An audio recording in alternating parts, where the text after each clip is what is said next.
ഇപ്പോൾ 50 നോമ്പ് കാലഘട്ടമാണ്. ജീവിത നവീകരണത്തിന്റെ കാലഘട്ടമാണ് നോമ്പ് കാലഘട്ടം. സീറോ മലബാർ സഭയിൽ 50 നോമ്പ്, 25 നോമ്പ്, 15 നോമ്പ്, 8 നോമ്പ്, 3 നോമ്പ്, ഇങ്ങനെ നിരവധി നോമ്പിന്റെ കാലഘട്ടങ്ങളുണ്ട്. അതിലേറ്റവും പ്രധാനപ്പെട്ടത് 50 നോമ്പ് കാലഘട്ടമാണ്. ഒരു കാലത്ത് നമ്മുടെ പൂർവികർ 50 നോമ്പ് ആരംഭിച്ചു കഴിയുമ്പോൾ മത്സ്യം, മുട്ട, പാൽ, മാംസം ഇവയെല്ലാം കംപ്ലീറ്റ് ആയിട്ട് ഉപേക്ഷിച്ചിരുന്നു. 50 നോമ്പ് ആരംഭിച്ചു കഴിയുമ്പോൾ മത്സ്യവും മാംസവും പാകം ചെയ്ത പാത്രങ്ങളിൽ പോലും സസ്യാഹാരം പാകം ചെയ്തിരുന്നില്ല.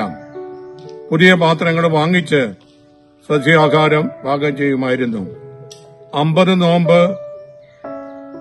എന്ന മലയാളം വാക്കിന് തത്തുല്യമായ ഇംഗ്ലീഷ് പദം ലെന്റ് എന്നാണ്. ലെന്റ് എന്ന ഇംഗ്ലീഷ് പദം ഉണ്ടായിരിക്കുന്നത് ലെങ്ഡൻ എന്ന ഗ്രീക്ക് വാക്കിൽ നിന്നാണ്. ലെങ്ഡൻ എന്ന ഗ്രീക്ക് വാക്കിന്റെ അർത്ഥം സ്പ്രിംഗ് സീസൺ അല്ലെങ്കിൽ വസന്തകാലം എന്നാണ്. യൂറോപ്പിലും അമേരിക്കയിലും വസന്ത കാലഘട്ടം പൂക്കളും കായ്കളും പഴങ്ങളും ഉണ്ടാകുന്ന കാലഘട്ടമാണ്. എല്ലാവർക്കും ഇഷ്ടപ്പെട്ട കാലഘട്ടമാണ്.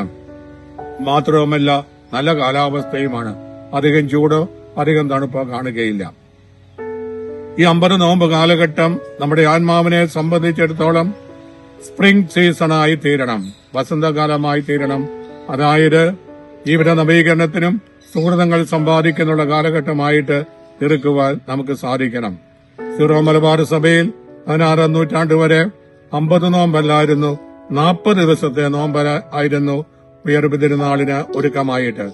കാരണം 40 എന്ന് പറയാൻ കാരണം ഞായറാഴ്ച എന്നുള്ളത് ഉയർപ്പ് തിരുനാൾ ആഘോഷിക്കുന്ന ദിവസമാണ്. അന്ന് നോമ്പ് നോറ്റിരുന്നില്ല. പിന്നീട് 16ാം നൂറ്റാണ്ടിന് ശേഷമാണ് ആഗോള സഭയിലെ രീതി 50 നോമ്പ് നാം സ്വീകരിച്ചത്. 40ന് നിരവധി പ്രത്യേകതകളുണ്ട്. അത് ബൈബിളിനെ അടിസ്ഥാനമാക്കിയുള്ളതാണ്.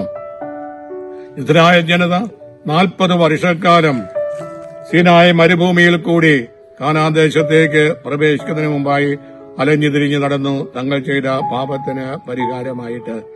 നോഹിന്റെ കാലത്ത് ജലപ്രളയമുണ്ടായി. ദൈവത്തിന്റെ ശിക്ഷയായിരുന്നു. 40 രാവും 40 പകലും നിർത്താതെ മഴ പെയ്തു. അതുപോലെ തന്നെ നിനിവേ നിവാസികളോട് യമുനാ നിവ്യ പ്രസംഗിച്ചു, 40 ദിവസത്തിനുള്ളിൽ നിങ്ങൾ മാനസാന്തരപ്പെടുന്നില്ലെങ്കിൽ ദൈവത്തിന്റെ ഭയാനകമായ ശിക്ഷയുണ്ടാകും. സോളമൻ 40 വർഷക്കാലമാണ് ഇസ്രായേലിനെ ഭരിച്ചത്. അതുപോലെ തന്നെ എലിയ പ്രവാചകൻ മരുഭൂമിയിൽ കൂടി 40 രാവും 40 പകലും നടന്നാണ് കർത്താവിന്റെ മലയായ ഒറിബ് മലയിലെത്തിയത്. സീനായ് മരുഭൂമിയിൽ കൂടിയുള്ള യാത്രയ്ക്കിടയ്ക്ക് മോശ സീനായ് മലയിൽ കയറി 40 ദിവസം പ്രാർത്ഥിച്ചു.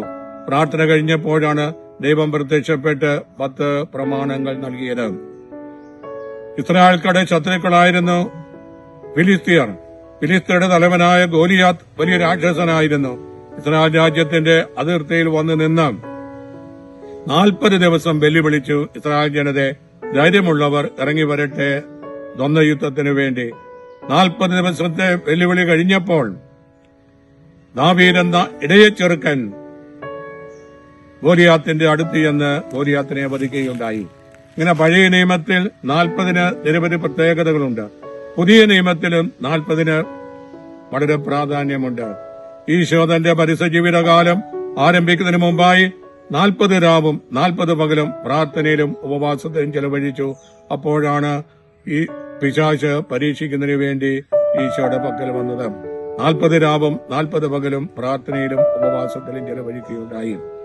അതുപോലെ ഈശോയുടെ ഉയർപ്പിന് ശേഷം സ്വർഗാരോഹണം നടന്നത് 40ാം ദിവസമാണ്. വീണ്ടും നാം ബൈബിളിൽ വായിക്കുന്നുണ്ട്, വിശുദ്ധ പൗലോസ് പറയുന്നുണ്ട്, ക്രിസ്തുവിനെ കുറിച്ച് പ്രസംഗിച്ചതിന് ശിക്ഷയായിട്ട് ഒന്ന് താഴെ 40 അടികൾ എനിക്ക് ലഭിക്കുകയുണ്ടായി. അന്നത്തെ രീതി അനുസരിച്ച്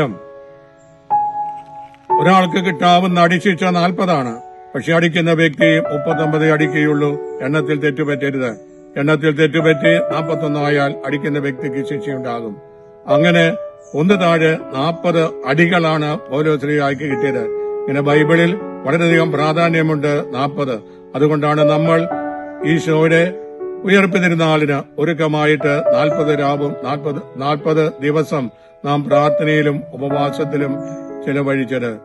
ഉപവാസത്തിന്റെ സഹോദരിയാണ് ദാനധർമ്മം, വിശുദ്ധ ക്രിസ്തോസ് തോമസ് പറയുന്നതാണ്. അതുകൊണ്ട് ഈ നോമ്പുകാലം തപസ്യകൾ ചെയ്ത്, ദാനധർമ്മങ്ങൾ ചെയ്ത്, പരിസ്നേഹ പ്രവൃത്തികൾ ചെയ്ത് നമുക്ക് ധന്യമാക്കാം.